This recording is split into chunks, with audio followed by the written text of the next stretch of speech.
राधे राधे दोस्तों। तो आज हम सुनेंगे जगन्नाथ जी का खिचड़ी भोग। भगवान श्री कृष्ण की परम उपासक कर्माबाई ठाकुर जी के बाल रूप से ही वह रोज ऐसे बातें करती जैसे ठाकुर जी उनके पुत्र हो और उनके घर में ही वास करते हो। एक दिन कर्माबाई की इच्छा हुई कि ठाकुर जी को फल मेवे की जगह अपने हाथ से कुछ बनाकर खिलाऊं।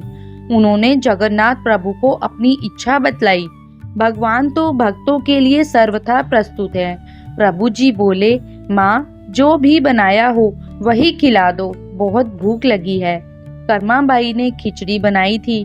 ठाकुर जी को खिचड़ी खाने को दे दी। प्रभु बड़े चाव से खिचड़ी खाने लगे और कर्माबाई ये सोचकर भगवान को पंखा झलने लगी कि कहीं गर्म खिचड़ी से मेरे ठाकुर जी का मुंह ना जल जाए। संसार को अपने मुख में समाने वाले भगवान को कर्माबाई एक माता की तरह पंखा कर रही है और भगवान भक्त की भावना में भाव विभोर हो रहे हैं।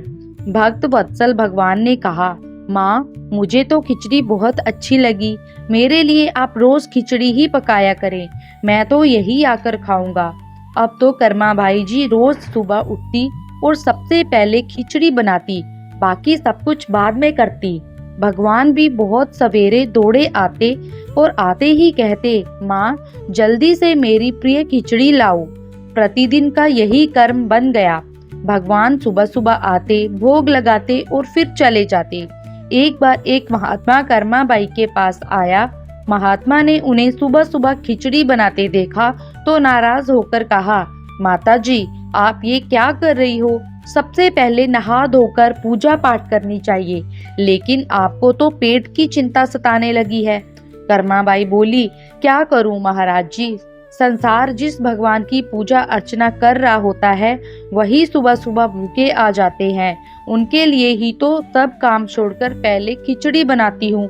महात्मा ने सोचा कि शायद कर्माबाई की बुद्धि फिर गई है। यह तो ऐसे बोल रही है जैसे भगवान इसकी बनाई खिचड़ी के ही भूखे बैठे हो। महात्मा कर्माबाई को समझाने लगे, माता जी तुम भगवान को अशुद्ध कर रही हो। सुबह स्नान के बाद पहले रसोई की सफाई करो, फिर भगवान के लिए भोग बनाओ। अगले दिन कर्माबाई ने ऐसा ही किया। जैसे ही सुबह हुई भगवान आए और बोले, माँ मैं आ गया हूँ, खिचड़ी लाओ। कर्माबाई ने कहा, प्रभु अभी मैं स्नान कर रही हूँ, थोड़ा रुको। थोड़ी देर बाद भगवान ने फिर आवाज लगाई, जल्दी करो माँ, मेरे मंदिर के पट खुल जाएंगे, मुझे जाना है। फिर कर्माबाई बोली, अभी मैं रसोई की सफाई कर रही हूँ प्रभु। भगवान सोचने लगे कि आज माँ को क्या हो गया है, ऐसा तो पहले कभी नहीं हुआ। फिर जब कर्माबाई ने खिचड़ी परोसी तब भगवान ने झटपट करके जल्दी जल्दी खिचड़ी खाई, परंतु आज खिचड़ी में भी रोज वाले भाव का स्वाद भगवान को नहीं लगा था।